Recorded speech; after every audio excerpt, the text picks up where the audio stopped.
Hello student, एक बार फिर हम आपके बीच में एक नए विषय के साथ लेकर हाजिर हैं।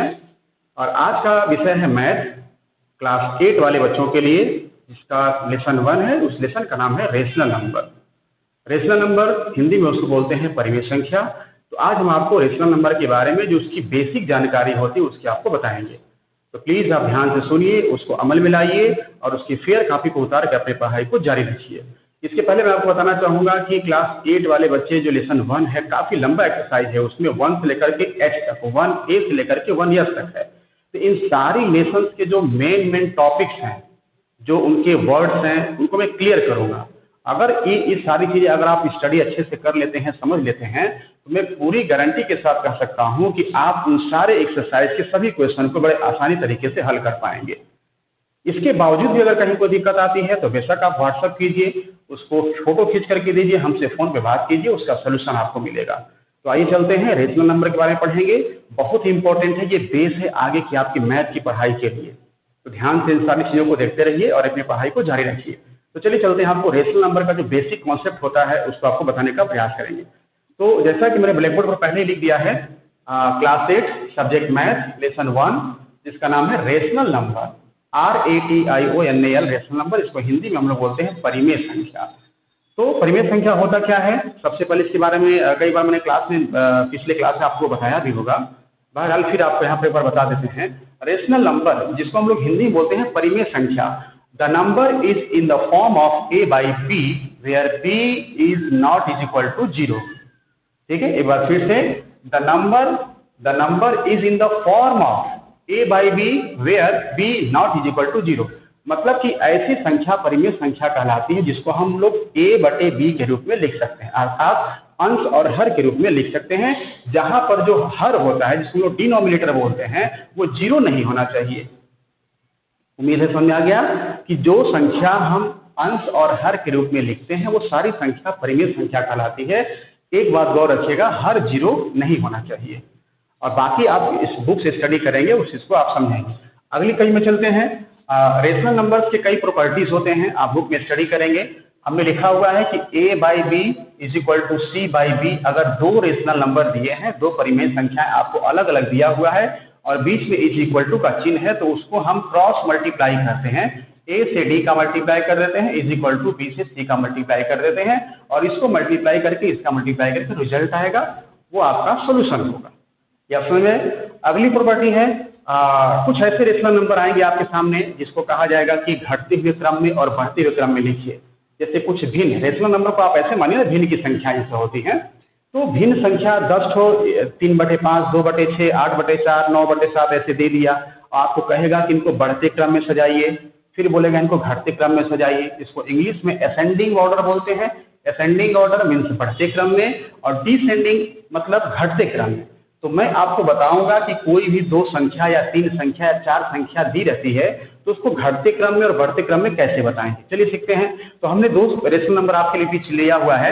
हमने दो रेशनल नंबर आपके बीच में लिया हुआ है, 4/3 एंड 8/7। इन दो रेशनल नंबर को हम घटते या बढ़ते जो भी आप लिख कह सकते हैं, मैंने समझाऊंगा कैसे लिखा जाता है। जैसे 4/3 है और 8/7 है, कोई और भी रेशनल नंबर हो सकता है, मैंने दो लिया हुआ है। तो सबसे पहले आपको करना क्या है कि जो डिनोमिनेटर है, जिसको हर बोलते हैं, 3 और 7 का आप एलसीएम निकालिए। 3 और 7 अगर और रेशनल नंबर है तो सबका आपको एलसीएम निकालना है, जैसे भिन्न के जोड़ में हम लोग करते हैं। इसका एलसीएम हो गया 21। कितना हो गया? 21। अब भिन्न के जोड़ में इस तरह से हम लोग करते हैं कि इसका इससे डिवाइड करेंगे, तो 3 से 21 का डिवाइड करेंगे तो 7 बार में कट जाएगा, और 7 का 4 से मल्टीप्लाई करेंगे तो कितना हो जाएगा? 28। 7 4 जा 28 हो गया। उसी तरीके से 7 को 21 से डिवाइड करेंगे, 7 3 जा 21 और 8 3 जा 24। उम्मीद है समझ में आ रहा होगा। तो अब आपने देखा कि 4/3 के नीचे कितना है? 28 है, और 8/7 के नीचे 24 है। तो ये इंडिकेट करता है कौन बड़ा है कौन छोटा है। तो अब आपको देखना होगा कि 28 बड़ा है या 24 बड़ा है। तो जाहिर सी बात है 28 बड़ा है, इसका मतलब कि 4/3 क्या है? बड़ा है। इसका मतलब कि 4/3 बड़ा है और 8/7 छोटा है। तो जस्ट इंडिकेशन मैंने बोल दिया आपको कि 4/3 इज ग्रेटर देन 8/7, मतलब कि 4/3 8/7 से क्या है? बड़ा है। ये हो गया आपका असेंडिंग ऑर्डर, डिसेंडिंग ऑर्डर, इस तरह से आप सजा सकते हैं। तो ये आपका रेशनल नंबर का असेंडिंग डिसेंडिंग ऑर्डर हो गया। आप सवाल लगाइए, अगर उसमें कहीं दिक्कत आती है तो बेशक उस सवाल को आप लेकर के आप पूछ सकते हैं। अगली कड़ी आएगी रेशनल नंबर में आपको एडिटिव इनवर्स। एडिटिव इनवर्स मैंने दिया हुआ, एक आपके सामने आएगा एडिटिव इनवर्स होता क्या है। तो आप देख रहे हैं कि एडिटिव का मतलब होता है जोड़ और इनवर्स का मतलब होता है जस्ट उसका उल्टा। तो इसका आपको हिंदी में सीधा अर्थ ये होता है कि किसी भी रेशनल नंबर का एडिटिव इनवर्स क्या होगा, तो आपको ऐसी संख्या को निकालना है ताकि उस नंबर में उसको जोड़ने या घटाने पर उसका वैल्यू 0 आ जाए, तो वही उसका एडिटिव इनवर्स होगा। मैंने लिख दिया यहाँ पर, जैसे कि a बाई बी का एडिटिव इनवर्स क्या होगा। एडिटिव इनवर्स ध्यान दीजिएगा, मैं बार बार बोल रहा हूँ, जोड़ना है, इनवर्स मतलब उल्टा होता है। तो additive inverse a by B का क्या होगा, तो माइनस a बाई बी होगा, क्योंकि इन दोनों को आपस में जब हम जोड़ेंगे तो इसका वैल्यू क्या जाएगा, 0 आ जाएगा। तो a बाई बी का एडिटिव इनवर्स आपका हो गया minus a by B. p by Q का एडिटिव इनवर्स क्या हो जाएगा, माइनस p बाई क्यू। बहुत ही आसान है, केवल माइनस लगा देना, उसको एडिटिव इनवर्स बोलते हैं। कोई आप एक्सरसाइज में कोई आपको संख्या दिया रहेगा, उस संख्या का पूछेगा इसका एडिटिव इनवर्स क्या होगा। सपोज दैट 5 का एडिटिव इनवर्स क्या हो जाएगा, -5 हो जाएगा। अगर आपके सामने -3/4 दे दिया, -3/4 का एडिटिव इनवर्स क्या हो जाएगा, -3/4 का एडिटिव इनवर्स क्या होगा, तो 3/4 हो जाएगा प्लस, क्योंकि दोनों को जब सोल्यूशन करेंगे तो उसका वैल्यू आएगा 0। तो एडिटिव इनवर्स उसको बोलते हैं। अगली कड़ी है मल्टीप्लिकेटिव इनवर्स। अब देखिए मल्टीप्लिकेटिव आ गया, मतलब मल्टीप्लाई करना है। तो मल्टीप्लाई करना है तो इसमें थोड़ा सा चेंजिंग है, इसमें रिजल्ट इसका 0 नहीं आना है। कह देगा कि a बाई बी का मल्टीप्लिकेटिव इनवर्स क्या होगा, तो ऐसे नंबर हमको लेना है ताकि उसको उसमें मल्टीप्लाई करने पर उसका रिजल्ट 1 है। एडिटिव इनवर्स में रिजल्ट 0 और मल्टीप्लिकेटिव इनवर्स में आपका आंसर 1 आना चाहिए।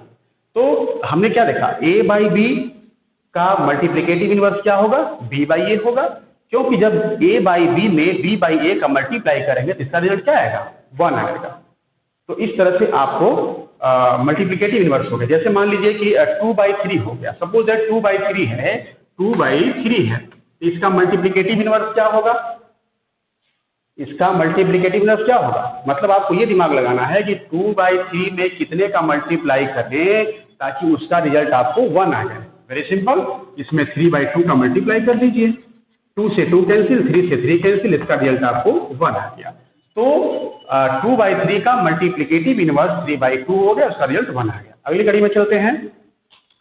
अभी देखिए मोस्ट इंपॉर्टेंट, ये लास्ट टॉपिक चल रहा है, देखिए बड़े ध्यान से सुनिएगा। ये हम लोगों ने कई कंपटीशन दिया था तो उसमें अक्सर ऐसा क्वेश्चन पूछा जाता है और आगे भी आपको ये क्वेश्चन पूछा जाएगा कि अगर कोई भी 2 रेशनल नंबर दे दिए गए हैं तो उनके बीच 4 रेशनल नंबर ज्ञात करना है, उनके बीच 5 रेशनल नंबर ज्ञात करना है, तो कैसे ज्ञात करेंगे, ये बड़ा इंपॉर्टेंट है अंतिम वाला। तो आइए बच्चों देखते हैं, find 4 rational number between 5/6 and 5/8। मैंने यहाँ पर एक एग्जाम्पल लिया हुआ है, अगले एक्सरसाइज में आपको सारे क्वेश्चंस मिलेंगे। मतलब इसका ये हुआ कि 5/6 और 5/8 के बीच में 4 परिमेय संख्या को लिखिए। ठीक है, 5/6 और 5/8 के बीच में 4 परिमेय संख्या को आपको लिखना है। तो कैसे लिखेंगे, यहाँ पर मैंने प्रोसीजर पहले लिख दिया है। जैसे यहाँ पर देखिए 5/6 एंड 5/8, तो पहले आप डिनोमिनेटर का एलसीएम निकालिए। ठीक है, डिनोमिनेटर का एलसीएम आप निकालेंगे, 6 और 8 का एलसीएम 24 हो गया। 24 आप अपने दिमाग में रखिए। अब यहाँ पर चले आइए, तो 5/6 है, 5/6 मैंने लिख दिया। अब यहाँ पर 6 में कितने का मल्टीप्लाई करेंगे कि यहाँ पर 24 आ जाएगा, तो 4 का मल्टीप्लाई करेंगे, अर्थात नॉमिनेटर एंड डिनोमिनेटर में दोनों का 4 का मल्टीप्लाई करेंगे। इसको बेस को हमने इक्वल कर लिया, तो ये 20/24 आ गया। 5 4 या 20 और 6 4 या 24, ये आ गया। ये हम वैल्यू अपने पास रख ली, ये मैक्सिमम वैल्यू हो गया। अगली बारी में देखते हैं, उसी तरीके से 5/8 है, 5/8 कर लिया हमने, तो 8 में कितने का मल्टीप्लाई करेंगे कि ये 24 आ जाएगा। 3 का मैंने मल्टीप्लाई किया, तो अंश और हर दोनों में 3 का मल्टीप्लाई करेंगे ताकि इसके वैल्यू में कोई चेंजिंग नहीं आना चाहिए। तो 5 3 जा 15 और 5 8 3 जा 24, तो 20/24 और 15/24। अब इसका मतलब यही हो गया कि 20/24 और 15/24, इसके बीच हमें 4 परिमेय संख्या निकालना है। ठीक है, तो वेरी इजली है। देखिए ये हो गया 20 है, तो 20 से कम क्या होगा 19, 19 से कम 18, 18 से कम 17, 17 से कम 16 और ये 15 तो है ही है। तो इसके बीच में 4 परिमेय संख्याएं आपको ये हो गया 1 2 3 4।